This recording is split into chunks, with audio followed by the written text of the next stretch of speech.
Exodus chapter 10, the 8th plague of the locusts, the ninth of the darkness. Pharaoh is still hardened. And the Lord said to Moses, Go into Pharaoh, for I have hardened his heart and the heart of his servants, that I may work these my signs in him. And thou mayest tell in the ears of thy sons and thy grandsons how often I have plagued the Egyptians, and wrought my signs among them. And you may know that I am the Lord. Therefore Moses and Aaron went in to Pharaoh and said to him, Thus saith the Lord God of the Hebrews, How long refusest thou to submit to me, lest let my people go to sacrifice to me?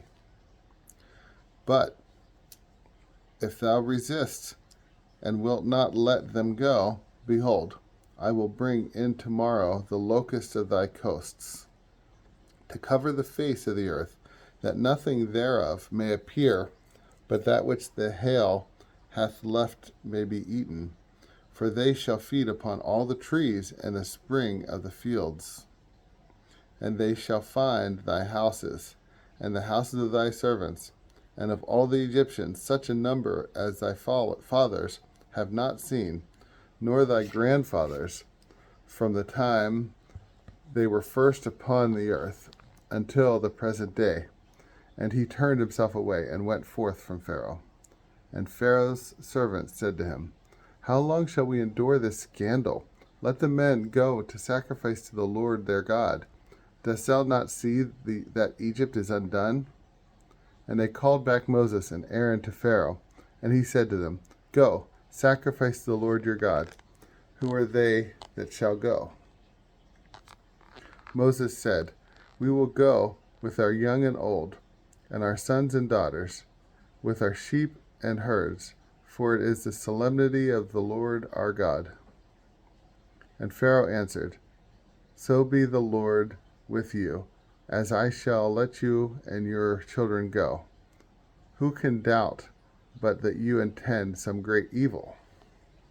It shall not be so, but go ye men only, and sacrifice to the Lord. For this yourselves also desired. And immediately they were cast out from Pharaoh's presence.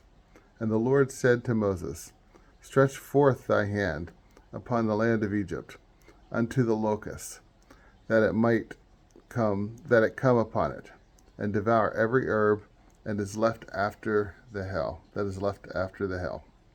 And Moses stretched forth his rod upon the land of Egypt, and the Lord brought a burning wind all that day and night. And when it was morning, the burning wind raised the locusts. And they came up over the whole land of Egypt, and rested in all the coasts of the Egyptians, innumerable. The like had not been seen before that time, nor shall be thereafter.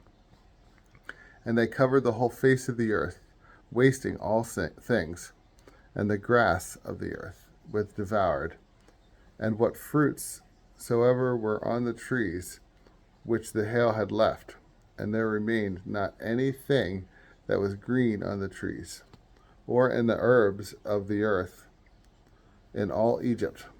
When Pharaoh in haste called Moses and Aaron, and said to them, I have sinned against you, the Lord your God. I have sinned against the Lord your God, and against you. But now forgive me my sin this time also, and pray to the Lord your God that he take away from me this death. And Moses, going forth from the presence of Pharaoh, prayed to the Lord. And he made a very strong wind to blow from the west, and it took the locusts and cast them into the Red Sea. There remained not so much as one in all the coast of Egypt. And the Lord hardened Pharaoh's heart, neither did he let the children of Israel go. And the Lord said to Moses, Stretch out thy hand towards heaven, that may there be darkness upon the land of Egypt, so thick that it may be felt. And Moses stretched forth his hand towards heaven, and there came horrible darkness in all the land of Egypt for 3 days. No man saw his brother, nor moved himself out of the place where he was. But wheresoever the children of Israel dwelt, there was light.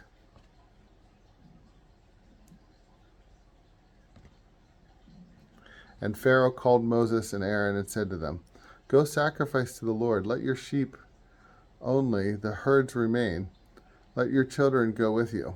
Moses said, Thou shalt give us also sacrifices and burnt offerings to the Lord our God. All the flocks shall go with us.